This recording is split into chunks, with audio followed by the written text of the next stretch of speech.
मध्य प्रदेश सरकार ने नई पहल करते हुए राज्य के बेरोजगार युवाओं को एक नया नाम दिया है। सरकार का कहना है कि अब राज्य के रोजगार पोर्टल पर बेरोजगार युवाओं को आकांक्षी युवा के रूप में रजिस्ट्रेशन किया जाएगा, यानी अब उन्हें बेरोजगार नहीं बल्कि आकांक्षी युवा कहा जाएगा।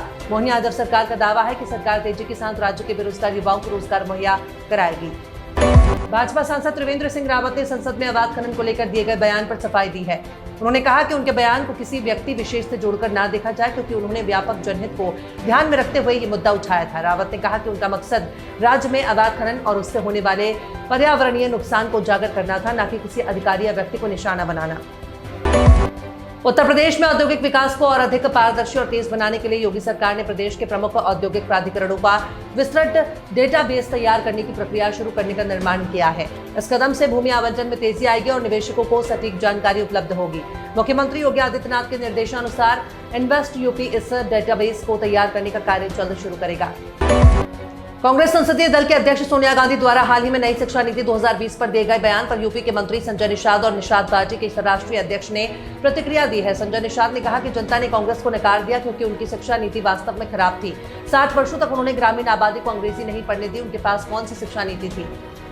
1 अप्रैल से नए वित्तीय वर्ष की शुरुआत होगी, जिसके साथ कई नए नियम लागू होंगे। हर महीने के अंत की तरह इस बार भी देश में कई बड़े बदलाव होने वाले हैं। ये बदलाव रोजमर्रा की जिंदगी को प्रभावित कर सकते हैं, जिसमें एलपीजी सिलेंडर की कीमतों में बदलाव, बैंक अकाउंट ट्रांजैक्शन में बदलाव और क्रेडिट कार्ड शुल्क में बदलाव शामिल है।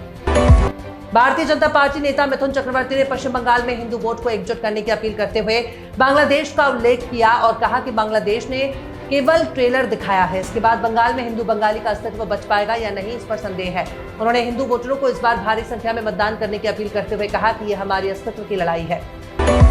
नोएडा ग्रेटर नोएडा एक्सप्रेसवे के वैकल्पिक मार्ग के तौर पर यमुना बांध रोड के समांतर ये एलिवेटेड रोड बनाया जाएगा। ये रोड एमपी 3 मार्ग से सटकर सेक्टर 94 से 150 तक बनाया जाएगा। सेक्टर 150 से इसको नोएडा ग्रेनो और यमुना एक्सप्रेसवे से जोड़ा जाएगा। ये 6 लेन का होगा। बैठक में यमुना पुस्तक को चौड़ा करने पर भी चर्चा हुई, लेकिन अधिकांश सदस्य एलिवेटेड रोड बनाने पर सहमत हुए। अगर आप विदेश यात्रा करते हैं तो आपको थोड़ी ज्यादा जेब ढीली करनी पड़ेगी। इसकी वजह है दिल्ली के इंदिरा गांधी अंतर्राष्ट्रीय एयरपोर्ट में उड़ान भरने वाले अंतर्राष्ट्रीय यात्रियों को 1 अप्रैल 2024 से अधिक शुल्क देना पड़ेगा। भारतीय विमानपत्तन आर्थिक विनियामक प्राधिकरण ने 31 मार्च 2029 तक वैध रिवाइज्ड टैरिफ संरचना को मंजूरी दे दी है, जिसके बाद ये कदम उठाया गया है। बिहार और उत्तर प्रदेश के बीच यात्रा करने वाले लोगों के लिए अच्छी खबर है। रेलवे ने दोनों राज्यों के बीच एक नई वंदे भारत एक्सप्रेस ट्रेन शुरू कर दी है। ये ट्रेन बिहार के छपरा से यूपी की राजधानी लखनऊ तक चलेगी। इसकी शुरुआत गुरुवार से हो गई है। फिलहाल इसे गर्मी की छुट्टियों में यात्रियों की भीड़ को देखते हुए चलाया गया है। इसका संचालन 26 अप्रैल तक किया जाएगा। केंद्रीय गृह मंत्री अमित शाह 2 दिवसीय दौरे पर रहेंगे। शाम में उनका पटना पहुंचने का कार्यक्रम है। पटना में वे भारतीय जनता पार्टी के नेताओं के साथ आगामी विधानसभा चुनाव को लेकर अहम बैठक करेंगे। मुख्यमंत्री नीतीश कुमार समेत एनडीए के अन्य नेताओं से भी उनकी मुलाकात होगी। इसके बाद रविवार को बापू सभागार में वे सहकारिता विभाग के 823 करोड़ रुपए की परियोजनाओं का उद्घाटन और शिलान्यास करेंगे।